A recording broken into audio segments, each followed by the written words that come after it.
देखो हम लोग इससे पिछला क्लास में एक्सरसाइज 6 यानी भारतीय वन बुक से क्वेश्चन नंबर 3 तक देख चुके हैं ना। अब उसके आगे देखेंगे चौथा नंबर क्वेश्चन से। कहाँ से? चौथा नंबर क्वेश्चन से। देखो चौथा नंबर क्वेश्चन क्या कहता है कि एक समकोण में जितने अंश होते हैं, अंश का मतलब क्या रे? एक समकोण कितना डिग्री का होता है? एक समकोण किसके बराबर होता है? 90 के बराबर। एक समकोण किसके बराबर होता है? 90 के बराबर होता है। उसके लंबपूरक की माप लिखना है। किसका माप लिखना है? लंबपूरक मतलब यानी पूरक कोण। क्या चीज? पूरक कोण। लंबपूरक का मतलब क्या होता है? पूरक कोण। तो 90 डिग्री का पूरक कोण लिखेंगे तो क्या होगा? 90 डिग्री माइनस 90 डिग्री होगा ना। तो 90 में से 90 गया तो कितना बचेगा? 0 डिग्री। यहाँ लिखो क्वेश्चन नंबर चौथा। क्वेश्चन नंबर चौथा का आंसर में लिखो एक समकोण का लंबपूरक कोण। लंबपूरक कोण बराबर होगा 90 डिग्री माइनस 90 डिग्री बराबर कितना आएगा? 0 डिग्री। यही इसका क्या हो जाएगा? आंसर हो जाएगा।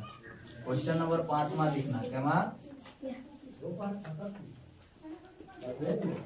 देखो 5वां नंबर क्वेश्चन इधर ध्यान से समझना। 5वां नंबर क्वेश्चन कहता है 90 डिग्री के ऋजु पूरक कोण की माप लिखे। ऋजु पूरक मतलब कौन सा कोण? समपूरक कोण। कौन सा कोण? और जब समपूरक होता है तब घटाते कितना में से है? कितना में से घटाते हैं समपूरक में? 180 में से। यहाँ लिख लेते हैं 90 डिग्री का समपूरक कोण। समपूरक कोण 90 डिग्री का समपूरक कोण बराबर होगा 180 डिग्री माइनस 90 डिग्री यानी कि 90 डिग्री। इसका आंसर कितना डिग्री होगा? 90 डिग्री के बराबर। किसके बराबर? 90 डिग्री के बराबर। देखो 6 नंबर क्वेश्चन क्या कहता है उस कोण की माप बताइए जो अपने लंबपूरक के समान होता है। समान के मतलब बराबर होता है। क्या होता है? लंबपूरक के बराबर होता है। तो उस कोण की माप बताना है तो वह कोण मान लेते हैं हम थीटा। क्या चीज मान लेते हैं? माना कि उस कोण की माप, उस कोण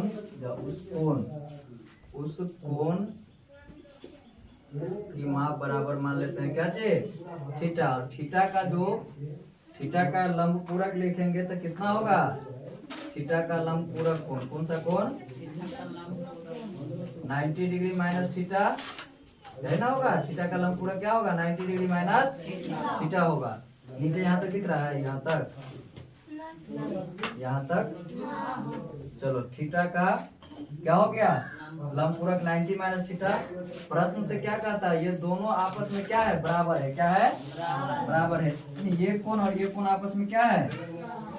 बराबर है। प्रश्न से यानी थीटा बराबर, प्रश्न से थीटा बराबर है 90 डिग्री माइनस थीटा के। किसके बराबर? 90 डिग्री माइनस किसके? थीटा के। देखो अब इधर ध्यान से देखना। यहाँ पे थीटा इस तरफ क्या है? माइनस में है। इस तरफ जाएगा तो किसमें होगा? प्लस में हो जाएगा। यानी theta plus theta equal to होगा 90 डिग्री। किसके? 90 डिग्री के बराबर हो जाएगा। किसके बराबर?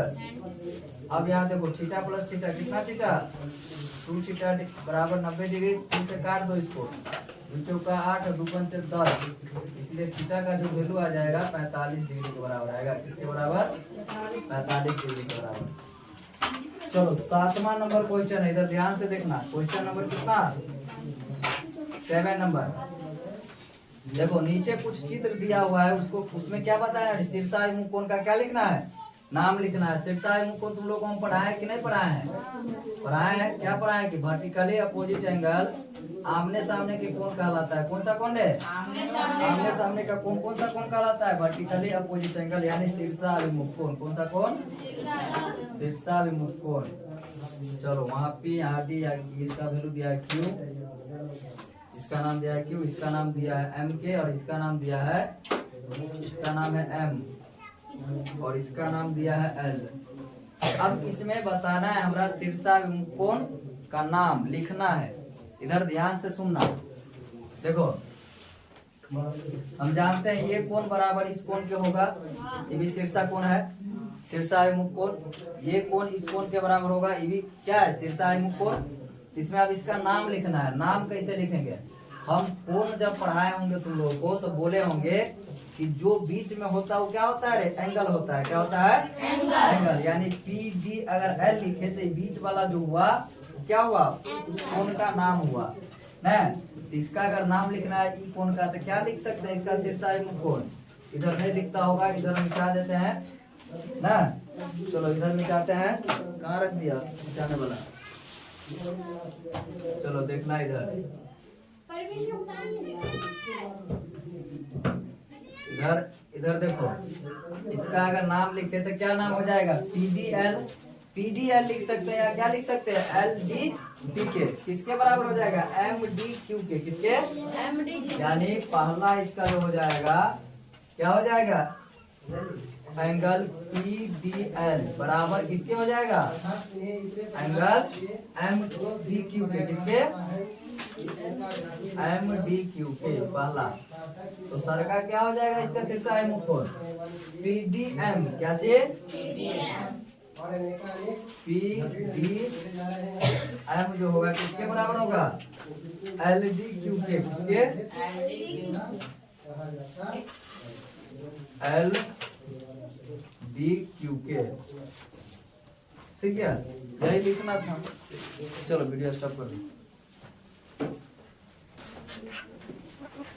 चलो 7 का क्या है? सेकंड नंबर क्वेश्चन देखो। इसमें भी क्या लिखना है हमको? शीर्षाई मुकोण का नाम लिखना है। क्या लिखना है? शीर्षाई मुकोण का नाम। देखो ऐसा वाला फिगर तो तुम लोग नहीं पढ़ा होगा। हम पढ़े थे क्या? सिर्फ ओनली ऐसा वाला फिगर ना। तो अगर देखिए गौर से, अगर इसको हम ढक दे यहाँ से तो इसके ऊपर तो इसने दिख रहा है, नहीं दिख रहा है? दिख रहा है ना। तो हो गया काम खत्म। तो इसके बराबर ये और इसके बराबर ये हो गया। यही लिखना है, इसी का नाम। या ये वाला कोण जो होगा इस कोण के बराबर होगा और ये वाला कोण जो होगा इस कोण के बराबर हो जाएगा। नहीं होगा ना? अब इधर देखना, ये वाला कोण इस कोण के बराबर होगा कि नहीं होगा? अगर ऊपर वाला इधर से ढक देता और ये वाला कोण जो होगा इस कोण के बराबर हो जाएगा ना। तो इसी का नाम लिख देना। लिख दो एंगल ए पी ई बराबर किसके? एंगल बी पी क्यू के। तो पहला एंगल जो हो जाएगा क्या हो जाएगा? एंगल ए पी ई बराबर होगा किसके? एंगल बी पी क्यू के। दूसर एंगल ये वाला angle B A P Q. क्या लिखे? ए पी क्यू बराबर हो जाएगा बी पी ई के। बी पी ई के। और नीचे में क्या हो जाएगा? एंगल नीचे में इधर हो जाएगा ये वाला एंगल सी क्यू पी। नीचे में हो जाएगा एंगल सी पी क्यू बराबर होगा angle D D Q F के। डी क्यू एफ के। और होगा सी क्यू एफ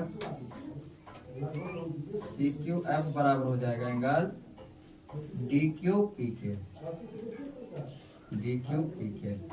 देखो बुक में तुम लोग को आंसर दिया होगा, ओनली कोण का नाम दिया है, बराबर करके नहीं दिया होगा आंसर। तो घबराना नहीं, हम बराबर करके आंसर लिख दिए हैं। वहां पर कॉमा करके नाम सिर्फ दिया होगा।